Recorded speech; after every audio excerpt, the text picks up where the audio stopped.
There are thousands of careers in California, but how are we supposed to know which is the right career for us? If we're to spend 40 to 50 hours a week, over 10,000 hours a year, we're going to want to choose a career that we're best at and one that we love. And with the average American changing their jobs up to 7 times during their lifetime, finding the right career as soon as possible will contribute to better health and help you live a richer and fuller life. The right career is out there waiting for you, and I'm going to help you find it. I'm Freddy Cochran. Welcome to California Careers. Welcome to another edition of California Careers. I'm Freddy Cochran, your host. We're here in Torrance, California at South Bay Aviation Center today. Today we have a very cool career for you, airline pilot. What a fabulous career. I can't wait to see how it's done. Let's go check it out. Good morning, Brandon. Morning. Thank you for joining us today. Appreciate that. We're here to teach young people, high school students, college students, whomever, how to become a pilot. Now, what exactly is a pilot? Can you expand on that? Are there different types of pilots, Brandon? Or? There is. The easy one is, the basic baseline pilot is a private pilot. And this is someone who just wants to learn to fly, essentially, and fly on their own time. What you can get is, there's two routes. You can get a Part 141 or a Part 61 school. All that means is the regulations required to get your license. What we here at South Bay Aviation is a Part 61 school. So this is your run-of-the-mill kind of flight school. Okay. What we do is we just have an FAA minimum of 40 hours of flight time. That is when the engine starts to when the engine stops. Okay. You also have to do a written exam later on in the course, and then you need to take a practical exam with an FAA examiner. Okay. That's pretty standard across the board no matter where you go. That's in the regulations, what you need. Part 141 school is actually where I started, and that was actually with Delta Connection Academy. I went to it in Massachusetts, but they have since closed that base and now they're down in Florida. But it's essentially a FAA authorized syllabus. Okay. So it's very similar to what we do here, but the FAA has actually approved their particular course. Okay, let me interrupt you. So to become a private pilot, you're authorized to fly these little planes out here. They're called Cessnas? Any single-engine land airplane. Any single-engine plane. Here at South Bay Aviation, we are a Cessna Pilot Center, so we focus primarily on the Cessna. Okay. The course we have is designed around a Cessna. It's just kind of Cessna's designed trainer. Okay. But there's other aircraft such as Piper or like Alaris. It really depends. Some of the planes have 2 engines in them or more, is that right? Yeah, you can have single-engine or multi-engine. Okay. You also can have single-engine land or single-engine sea. So some seaplanes versus planes that land here at an airport. What's the biggest plane you can fly? For like me as far as length is concerned and all those goodies? I can fly anything that has under, I believe it's like 10 passengers. 10 passengers, wow. A weight of less than 12,500 pounds. Very cool. Okay, so now if I want to become or evolve into, say, a commercial pilot for United or something, right. what training, additional training would you need for that? For an airline career, you would probably want to go to a 141 school because they're more designed for that. A Part 141 school, like Delta Connection Academy. Okay. Or like ATP is a local one. Mm-hmm. And it's just a matter of getting the training. So they're still going to start you off with your private. That's the baseline for anyone. Okay. Then they're going to get you probably your instrument rating, which is an add-on to that, so you can fly in weather such as today. Wow, very cool. Then they get you your commercial, and then after that, it's a matter of building hours and time. Beautiful. And then you need a multi-engine as well. So this is where you start, regardless of your regardless of where you want to go, you're going to start as a private pilot. Tell us about the education. Do you need to go to college for this, or is there a private type of schooling we need? You do not. For an airline, a bachelor's degree, I'm pretty sure is going to be required for the actual airline portion of it. Mm-hmm. But to get your licenses up to that point, the only education you need is really the flight time. Okay. And so you have a bachelor's degree? I do have a bachelor's, yes. Okay. Any major we need to focus on, or is it pretty much? I personally got mine in aviation science. Wow. I was lucky that my school actually offered a flight program. Okay. But not every school does that. Mm-hmm. So I was fortunate enough to go through college with a flight program. Mm-hmm. But as far as any bachelor degree will work. Now, can I come out of high school and just start some private type of education to be eligible to sit for the exam with the FAA, or is college required? No, if you want, you can start actually at any age to start building time. Any age? Any age. Can I get a license at any age and get up To there? get a license, you have to be 17. 17, okay. To solo, you have to be 16. Wow. So, most students solo at about the probably 15-hour mark. Okay. And that's usually when they first solo. Tell us about, expand a little bit more on the school that prepares you for the exam to get your license to fly. What type of schooling do we need? Tell us about post-college education. Post-college, just in general towards the flight training? Yeah. It's kind of the same out of high school. Let's say you went to college for like a business degree, and you didn't get any flight training whatsoever. And then you come out of business and you're like, I don't want to fly a desk around, I want to fly an airplane. So what you can do is just go to any flight school, either Part 141 or Part 61. Okay. And then just start like you would normally. And you say, hey, I want to learn to fly. Is that written or is that on hands type of education? Or It's a little bit of both. We're more of a kind of a one-on-one, hands-on learning experience. Okay. Some flight schools, like the 141, is going to have a dedicated ground school first, where you're going to be in kind of a classroom environment. Okay. And it's like one instructor and maybe 10 students. But either way, it's the same. You are learning about the aircraft. How long does that process take? The training becomes exclusively a pilot. How long is that training? To get your private license, you're looking on average is about 85 hours nationally. Okay, 85 hours. That's not bad. Correct. For a Part 141 school, it's usually a little bit lower because they're generally more structured. Okay. So it brings it down to probably I got mine in probably 60-ish hours or so. Do you guys offer that education here, or where do we go to get that? We do. Education? We do offer it here? Yeah, we have through a Part 61 school. Like I said, that minimum is 40 hours. The average is 85. Here at South Bay, our average is usually around 75. Okay. Because we have a dedicated student kit that we sell. Okay. Tell us about the exam now to pass that sucker. Is that a one-day type of just written, or is it hands-on, oral? What is up with the exam? There's 2 exams for a private license. You need to have a written exam first. It's 60 questions, or 100 questions, and they give you 2.5 hours to take it. Okay. Multi-choice? It's a multi-choice question. There is prep materials for that. It actually has all the questions and answers in it, so a lot of people just memorize it. Cool. But after that, you have to take your practical test includes both an oral exam and a flight exam. Okay. And that usually takes around 4 to 5 hours. And the governing body that provides that exam or that provides the license is the FAA? The FAA, the Federal Aviation Administration. Good deal. And okay, so that license, once you get the license, is it ongoing? Does it ever expire? Do you have to do ongoing education? Your license never expires. Your currency does. What I mean by that is that as a pilot, you have to fly pretty consistently, otherwise you're going to start forgetting things. Now, it's not the end of the world if you forget things, because every 2 years you need to have something called a biennial flight review. Okay. And what this is it's essentially a lesson with an instructor where 1 hour ground, 1 hour flight is the minimum. Okay. And depending on how often you fly, that might be more, might be a little, might be a lot. Okay. But it's just a matter of getting you back up to speed. They sign your logbook saying you are good to go, and then you have another 2 years before your currency expires again. Okay. So you're a flight instructor, is that right? So tell us about that. You provide flight training for students who want to become you. Okay. What if I just want to come on, Christmas Day or Easter Sunday with my family and go for a ride? Do you guys provide that service? Or? What we have is something called the demonstration flight. It's kind of our intro into the flight training side of things. So what we do is you can fly for 30 minutes, and then it's essentially, the instructor will do the takeoff and landing. Okay. And then once we're in the air, we'll kind of hand it off to you and show you the very basics of how to, turn, climb, descend. Awesome. Very basic. And then we come back in, and then hopefully that will spark your interest in the aviation community, and then we go from there. Good deal. Let's switch gears for a minute. Walk us through a typical day as a pilot. Sure. As a flight instructor, my typical day is figuring out, first of all, the weather. So a day like today, I have to find out, is the flight even possible? So once I know the weather, then I'll meet my student, and then we will decide how to proceed. Now, they're not going to not know what their lesson is. excuse the double negative, but they will always come in with some expectation of what we're going to be doing that day.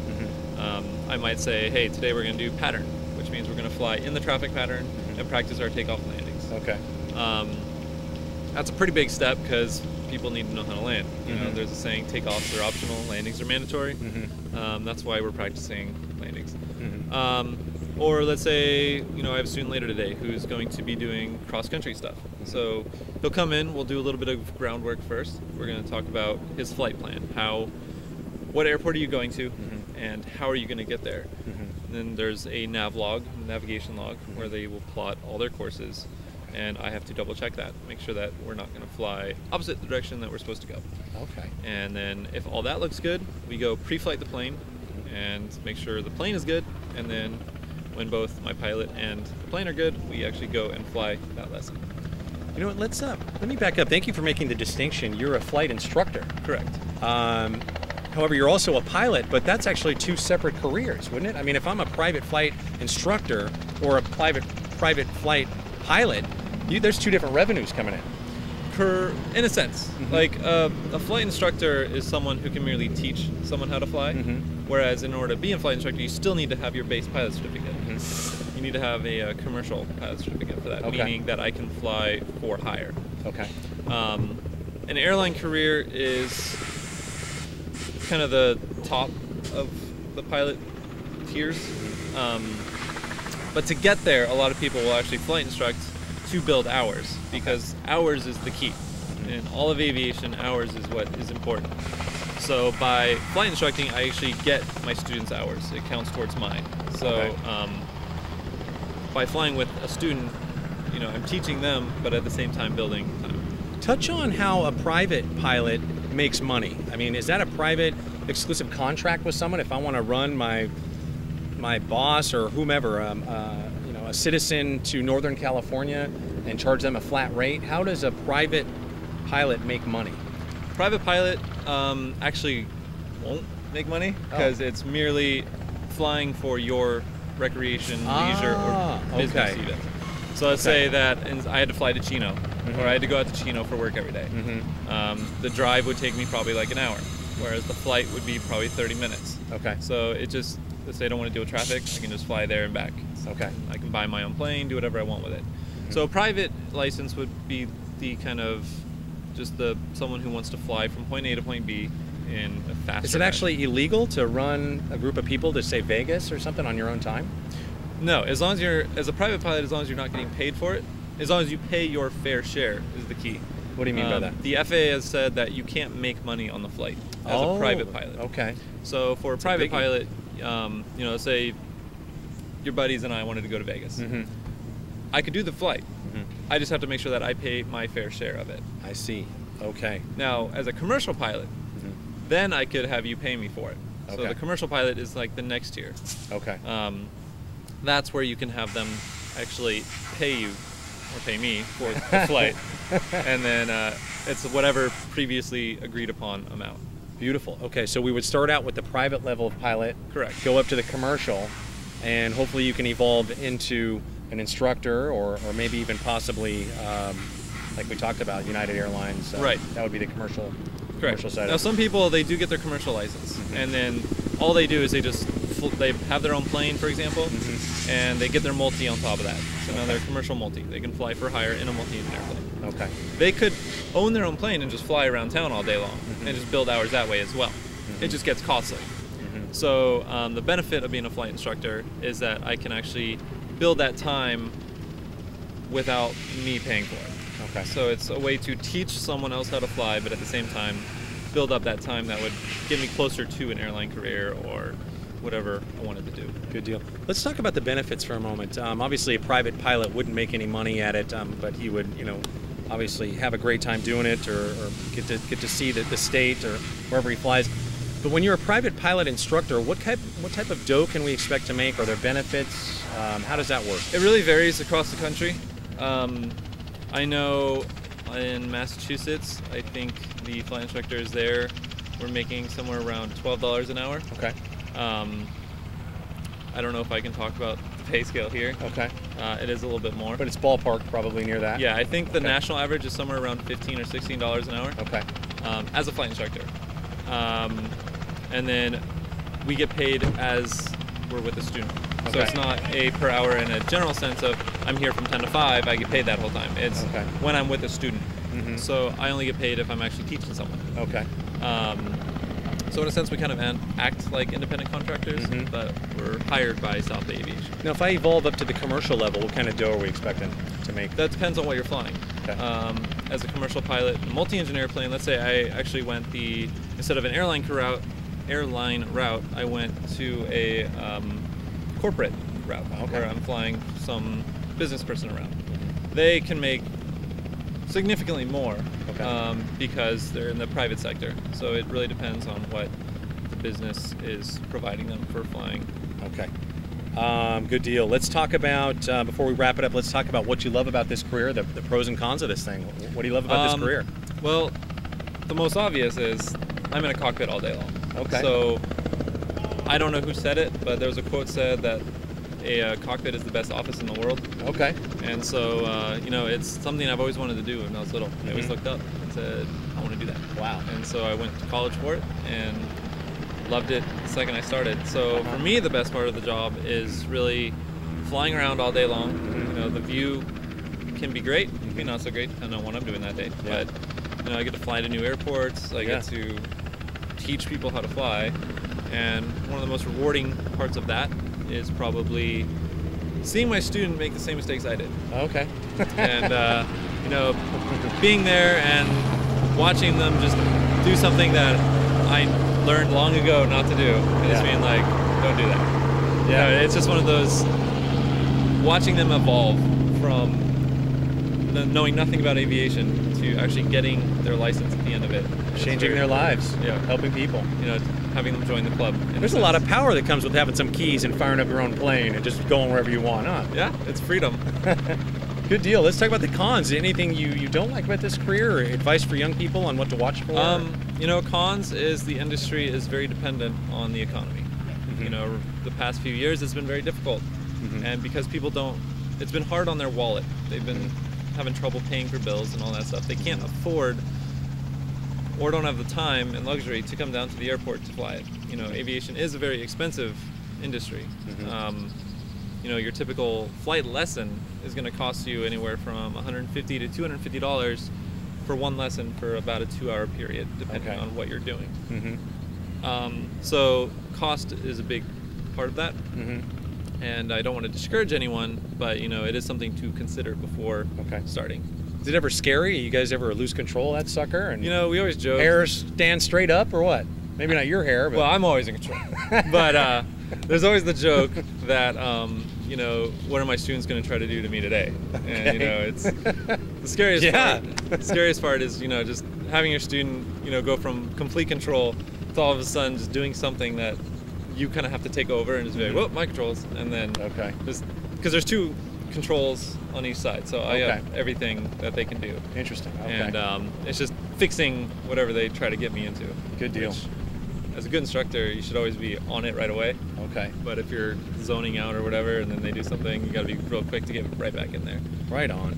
Well, thank you. Thank you so much. Do you want to have any advice for young people? Anything you want to say before we wrap it up? If flying is something you've wanted to do, then do it.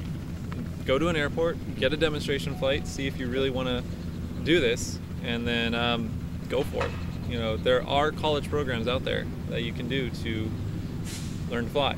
So if it's something that you are considering in high school, do a demonstration flight at your local airport. If it's something you're considering in college, do it at a local airport. It's one of those industries that you really have to see it to believe it. Okay. And just go for it. Brandon, thank you Thank you. so much.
become an airline pilot.